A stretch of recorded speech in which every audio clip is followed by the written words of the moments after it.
Assalamualaikum warahmatullahi wabarakatuh.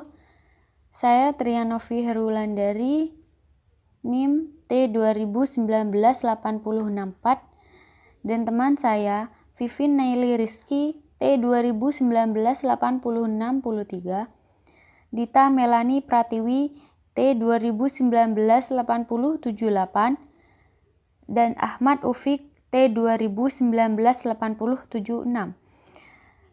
Kami dari kelompok 6 akan menjelaskan tentang jaringan tumbuhan. Apa itu jaringan? Jaringan adalah kumpulan sel-sel yang memiliki struktur dan fungsi yang sama. Jaringan tumbuhan di sini dibedakan menjadi dua, yaitu jaringan meristem dan jaringan permanen. Perbedaan ciri-ciri antara jaringan meristem dan jaringan permanen. Pada jaringan meristem, sel-selnya itu masih muda, sel aktif membelah, tidak ada ruang antar sel atau susunannya rapat. Sedangkan pada jaringan permanen, selnya relatif besar, sel tidak aktif membelah, ada ruang antar sel, dan susunannya longgar. Pada jaringan meristem juga mempunyai ciri-ciri, yaitu dinding selnya tipis, banyak protoplasma, vakuola kecil atau tidak ada, dan nukleus besar. Sedangkan pada jaringan permanen, dinding selnya itu tebal, sedikit protoplasma, vakuola besar, dan selnya kadang sudah mati. Jaringan meristem atau jaringan muda adalah jaringan yang aktif membelah atau bermitosis.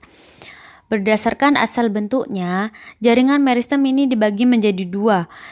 Pertama, jaringan meristem primer, dan kedua, jaringan meristem sekunder. Meristem primer adalah jaringan meristem yang ditemukan pada tumbuhan yang sel-selnya masih aktif membelah. Meristem primer ini terletak pada ujung batang dan ujung akar. Meristem primer menyebabkan pertumbuhan vertikal atau pertumbuhan ke atas, sehingga menyebabkan batang dan akar ini memanjang. Terbentuknya meristem primer berasal dari sel-sel inisial atau promeristem. Promeristem adalah jaringan meristem yang telah ada sejak fase embrio. Yang kedua yaitu meristem sekunder. Meristem sekunder adalah jaringan meristem yang terletak di dalam batang dan juga akar suatu tumbuhan. Contohnya kambium. Kambium merupakan sel-sel tumbuhan yang aktif membelah dan terdapat di antara xilem dan floem. Jaringan meristem sekunder ini menyebabkan pertumbuhan batang dan juga akar menjadi membesar atau melebar. Terbentuknya meristem sekunder berasal dari sel-sel dewasa yang berubah fungsi menjadi sel-sel merismatik atau terus membelah. Pada masa pertumbuhan ini, kambium yang tumbuh ke arah dalam lebih aktif dibandingkan dengan kambium yang tumbuh ke arah luar. Hal ini menyebabkan kulit batang lebih tipis dibandingkan kayunya.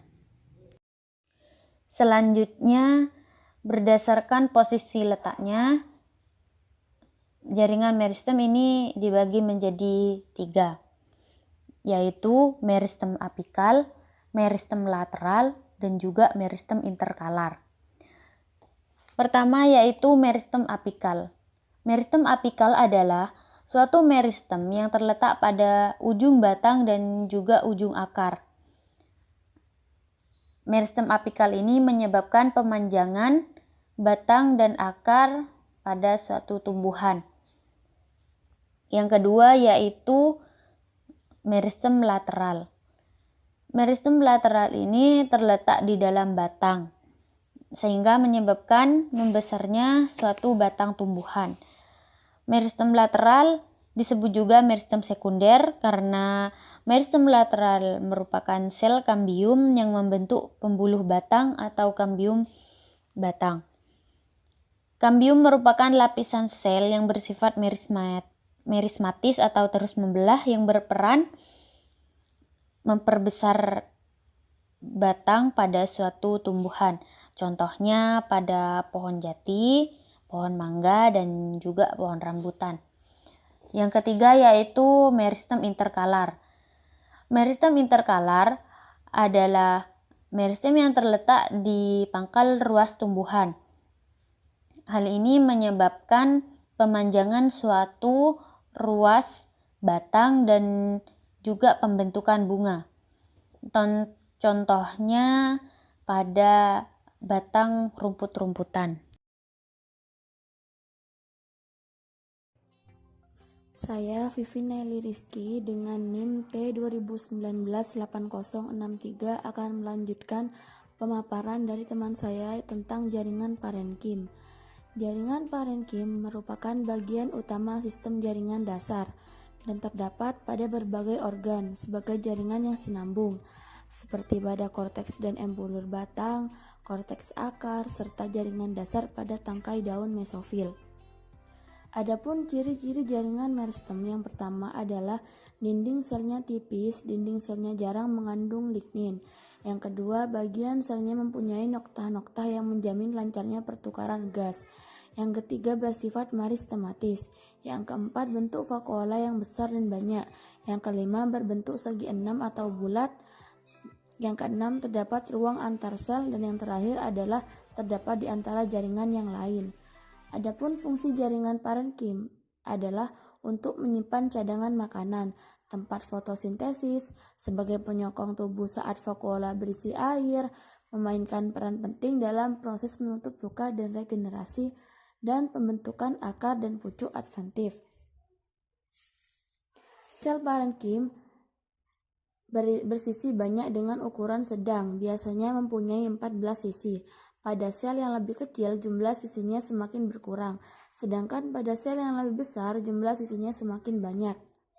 Berdasarkan fungsinya, ada beberapa macam parenkim, yaitu yang pertama adalah klorenkim atau parenkim asimilasi.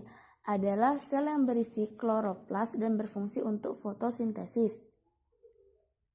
Sel ini biasanya mempunyai sebuah atau beberapa vakuola, misalnya parenkim palisade pada daun karet.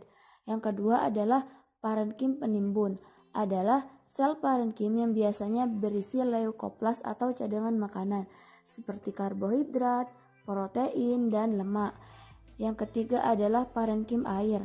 Umumnya terdapat pada tumbuh-tumbuhan yang hidup di daerah xerofit, contohnya kaktus, dan tumbuhan epifit seperti tumbuhan sekulen. Umumnya sel berukuran besar, berdinding tipis, lapisan sitoplasmanya tipis, mengandung hanya sedikit kloroplas atau bahkan tidak ada sama sekali. Sel penyimpan air mempunyai vakuola besar yang berisi cairan berlendir. Yang keempat adalah aerenkim atau parenkim udara. Banyak terdapat pada batang dan daun tumbuhan yang tumbuh di tempat yang banyak mengandung air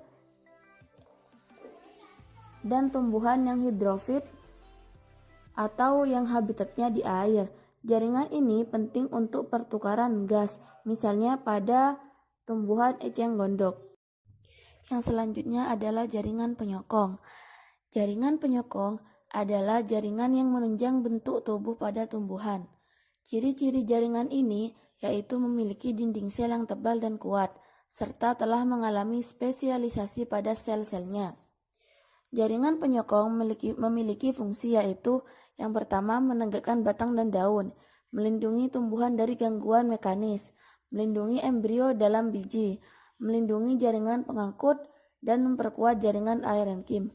Berdasarkan fungsi, bentuk, dan sifatnya, jaringan penyokong dibedakan menjadi dua macam, yaitu jaringan kolenkim dan jaringan sklerenkim. Jaringan kolenkim merupakan jaringan penguat pada organ-organ tumbuhan yang masih aktif mengadakan pertumbuhan dan perkembangan dan bersifat plastis. Kolenkim seperti halnya parenkim dapat berisi kloroplas.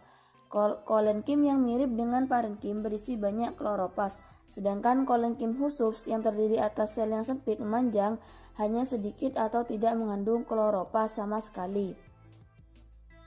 Kolenkim terdapat di dalam batang, daun, bunga, buah, dan akar. Kolenkim berkembang terutama jika mendapat sinar matahari.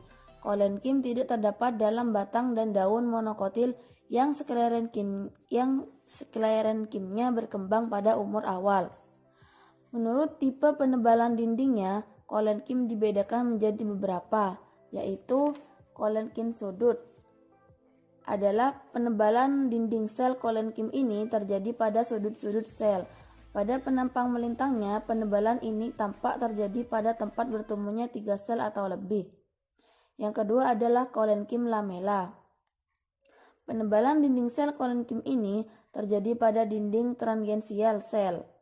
Kolenkim lamela terdapat pada korteks batang Sambucus nigra.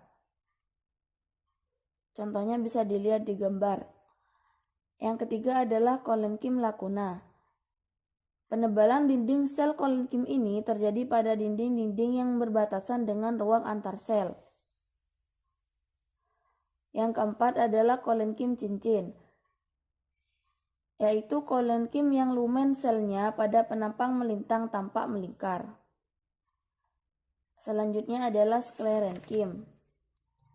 Sklerenkim adalah jaringan yang dinding sekundernya tebal yang mengandung lignin atau tidak dan bersifat elastis. Sklerenkim dibedakan menjadi dua, yaitu serabut dan sklereida. Serabut biasanya serabut selnya sangat panjang dibandingkan dengan lebarnya. Serabut berkembang dari sel meristem. Biasanya ditemukan dalam jaringan pembuluh, tetapi juga berkembang pada jaringan dasar. Serabut dikelompokkan menjadi 2 tipe dasar, yaitu serabut silem dan ekstrasilem. Serabut silem merupakan bagian terpadu dari silem dan berkembang dari jaringan meristem yang sama seperti pada unsur silem lain. Serabut ekstrasilem terdapat pada semua bagian tumbuhan, kecuali pada unsur silem. Serabut ekstrasilem yang terdapat pada korteks sangat dekat hubungannya dengan unsur floem. Yang selanjutnya adalah sklereida. Sklereida terdapat di tempat yang berbeda dalam tubuh tumbuhan. Biasanya, sklereida merupakan massa yang keras dan terdapat di dalam jaringan parenkim yang lunak. Organ tertentu seperti tempurung kelapa dan kulit biji keras lainnya seluruhnya tersusun atas sklereida. Sklereida dibedakan menjadi 4 tipe, yaitu sel batu. Sel batu terbentuk isodiametris, biasanya terdapat dalam floem, korteks, dan kulit kayu, batang, dan daging buah pir. Yang kedua adalah makrosklereida. Adalah sklereida yang berbentuk tangkai, sering membentuk lapisan dalam testa dari biji leguminosae. Yang ketiga adalah osteosklereida. Adalah sklereida berbentuk tulang, ujungnya membesar, berongga, bahkan seringkali bercabang. Sklereida ini sering ditemukan dalam kulit biji dan dalam daun dikotil tertentu, misalnya pada kulit biji kacang merah. Yang terakhir adalah asterosklereida. Adalah sklereida yang bercabang, seringkali berbentuk bintang. Asterosklerida terutama terdapat pada daun. Jaringan penutup. Jaringan penutup terdiri atas sel epidermis dan turunannya. Fungsi jaringan penutup adalah melindungi tumbuhan terhadap pengeluaran air yang berlebihan, melindungi tumbuhan terhadap kerusakan mekanis, dan menjaga atau mengatur suhu tumbuhan. Epidermis. Epidermis merupakan lapisan terluar dari daun, bunga, buah, biji, batang, dan akar sebelum mengalami penebalan sekunder. Secara fungsi dan morfologi, sel epidermis tidak seragam. Ada yang bermodifikasi menjadi semacam rambut, sel penutup stomata, dan sel lain yang khusus. Secara topografi dan ontogeni, epidermis merupakan jaringan yang seragam. Struktur jaringan epidermis. Tahap awal perkembangan ontogeni epidermis berbeda pada akar dan batang. Kenyataan ini ditunjukkan adanya peneliti yang menggunakan istilah epiderm dan rhizodermis untuk lapisan akar terluar. Perkembangan epidermis berawal dari protoderm yang berasal dari jaringan meristematis. Epidermis biasanya terdapat di seluruh organ hidup yang tidak mempunyai penebalan sekunder. Beberapa tumbuhan seperti monokotil yang hidupnya lama tidak mempunyai penebalan sekunder. Epidermis digantikan oleh jaringan gabus. Lamanya epidermis dalam organ dengan perkembangan sekunder berbeda. Biasanya dalam batang dan akar, epidermis digantikan oleh periderm selama tahun pertama tumbuhan. Pada spermatopita, epidermis terdiri atas selapis sel tunggal. Sel lapisan dalam epidermis berlapis banyak pada daun berfungsi sebagai jaringan penyimpan air. Berbagai sel epidermis dapat dibedakan dalam tumbuhan yang berbeda. Sel epidermis biasa, sel dengan struktur khusus bentuk atau isinya, sel yang berhubungan dengan stomata, dan tambahan epidermis yang disebut trikoma. Sel epidermis biasa beragam bentuk, ukuran, dan susunannya, tetapi biasanya tersusun rapat membentuk lapisan padat dan tidak ada ruang antar sel. Dinding sel epidermis tebalnya berbeda-beda, ada yang berdinding tipis, ada yang tebal, dan ada yang dinding periklinnya lebih tebal daripada dinding antiklin. Yang kedua, senyawa-senyawa dalam jaringan epidermis. Di dalam sel dan jaringan epidermis terdapat berbagai senyawa, antara lain kutin, lilin, garam, lignin, getah, dan senyawa-senyawa lain. Kutin merupakan suatu senyawa berlemak yang biasanya terdapat pada dinding luar sel epidermis. Senyawa ini ditemukan di dalam dinding sel, ruang antar serabut, dan antar misela selulosa. Lilin. Timbunan lilin terjadi dalam bentuk butiran seperti dalam Brassica dan Dianthus atau sebagai batang seperti dalam Saccharum. Lilin juga disimpan dalam bentuk keping atau sisik. Lilin pada daun dan buah penting untuk mengurangi kebasahan permukaan. Yang ketiga, garam. Penimbunan garam dalam bentuk kristal, misalnya dalam tamarik dan Plumbago capensis. Penimbunan minyak dan resin dalam eukaliptus seringkali terjadi pada permukaan kutikula atau di dalamnya. Yang keempat, lignin. Lignin jarang ditemukan pada dinding sel epidermis. Apabila ada, hanya terdapat pada bagian dinding atau hanya pada dinding luar. Yang kelima, getah. Dinding sel epidermis ada yang bergetah. Yang keenam, senyawa-senyawa lain. Sel epidermis biasanya mempunyai banyak vakuola, tetapi pada daun eukaliptus hanya mempunyai sedikit vakuola kecil. Selanjutnya, turunan atau derivat jaringan epidermis. Ada banyak sel yang merupakan turunan atau derivat dari jaringan epidermis, antara lain sel silika dan sel gabus, litosit, sel kapas, sel mirosin, sel penutup atau stomata, dan juga trikoma. Sel silika dan sel gabus. Pada Pteridophyta tertentu, seperti pada Gymnospermae, beberapa Gramineae, dan dikotil tertentu, terdapat sel epidermis seperti serat. Yang kedua, sel kipas. Pada epidermis dan banyak monokotil lain, kecuali Helobiceae, terdapat sel kipas. Sel ini lebih besar daripada sel epidermis biasa, mempunyai dinding tipis dan vakuola besar. Yang ketiga, litosit. Litosit adalah sel yang dindingnya mengalami penebalan secara sentripetal. Yang keempat, sel mirosin. Sel mirosin seringkali terdapat di dalam epidermis. Sel ini merupakan sel kelenjar yang besar berisi enzim mirosin. Yang kelima, sel penutup atau stomata. Pada epidermis terdapat lubang kecil yang dibatasi oleh dua sel khusus yang disebut sel penutup. Sel penutup dengan lubangnya disebut stoma atau stomata.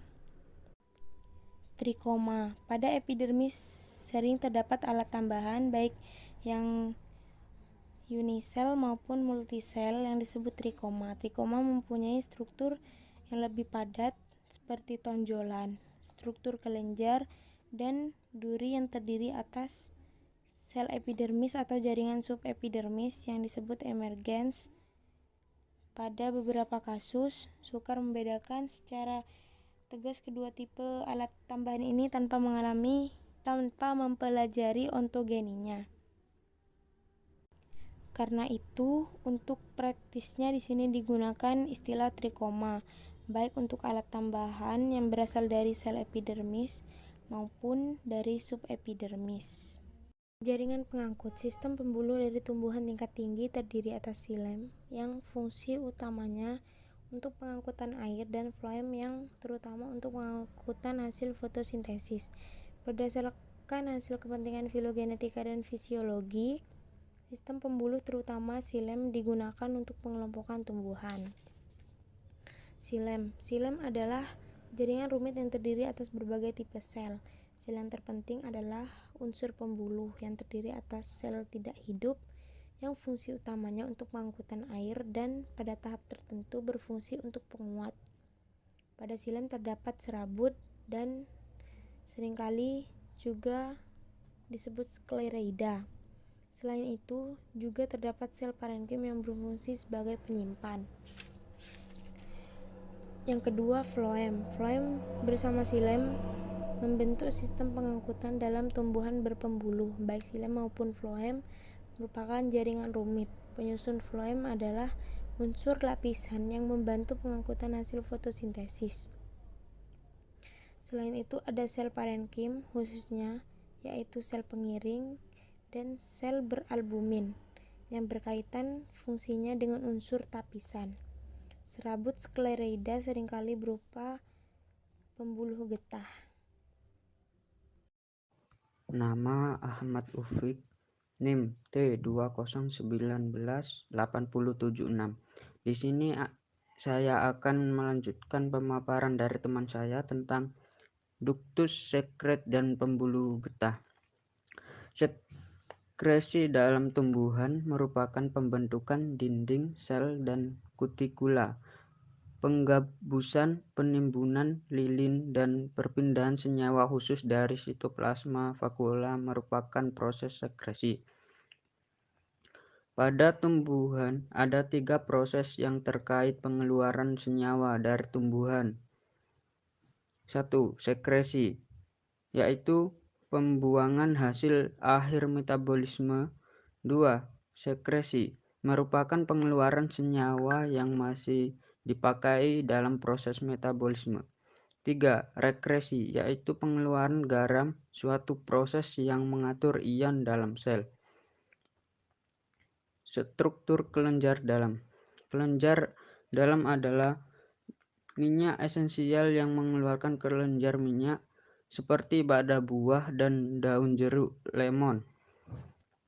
Kelenjar yang mengeluarkan lendir seperti pada daun sirih. Kelenjar yang mengeluarkan permen karet, resin, tamin, dan lain-lain. Kelenjar pencernaan mengeluarkan enzim atau agen pencernaan.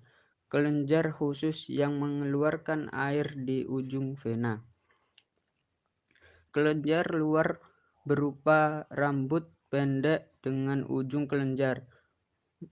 Rambut atau kelenjar yang mengeluarkan air.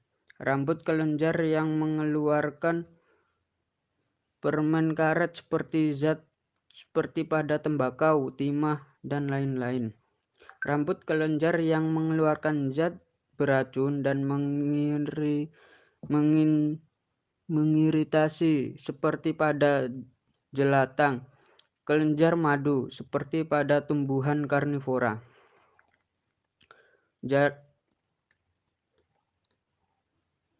Jaringan nutivivorus ini terdiri dari saluran berdinding tebal, sangat memanjang dan banyak bercabang yang mengandung jus berwarna susu atau kekuningan, yang dikenal sebagai lateks. Mereka mengandung banyak inti yang tertanam di lapisan tipis protoplasma. Mereka didistribusikan secara tidak teratur dalam massa sel parenkim saluran lateks, di mana lateks ditemukan lagi 2 jenis, 1. Sel latek atau saluran latek non-artikulasi. 2. Pembuluh latek atau latek yang mengartikulasi. Sel latek juga disebut sebagai saluran latek non-artikulat. Saluran ini adalah unit independen yang memanjang sebagai struktur bercabang untuk jarak yang jauh dalam tubuh tumbuhan. Mereka berasal sebagai struktur kecil memanjang dengan cepat dan dengan percabangan berulang bercabang ke segala arah tetapi tidak bergabung bersama. Dengan demikian tidak terbentuk jaringan seperti pada pembuluh latek. Kepala latek juga disebut saluran latek artikulasi. Saluran atau pembuluh darah ini adalah hasil anastomosis dari banyak sel. Mereka tumbuh kurang lebih sebagai saluran paralel yang melalui percabangan dan anastomosis sering membentuk jaringan yang kompleks. Pembuluh latek umurnya ditentukan di banyak famili. Angiospermae, Papaveraceae, Compsognathus, Horpiaceae, Moraceae, dan lain-lain. Fungsi dari ductus latiferus tidak dipahami dengan jelas. Mereka juga dapat bertindak sebagai organ penyimpanan makanan atau sebagai reservoir produk limbah atau sebagai jaringan translokasi.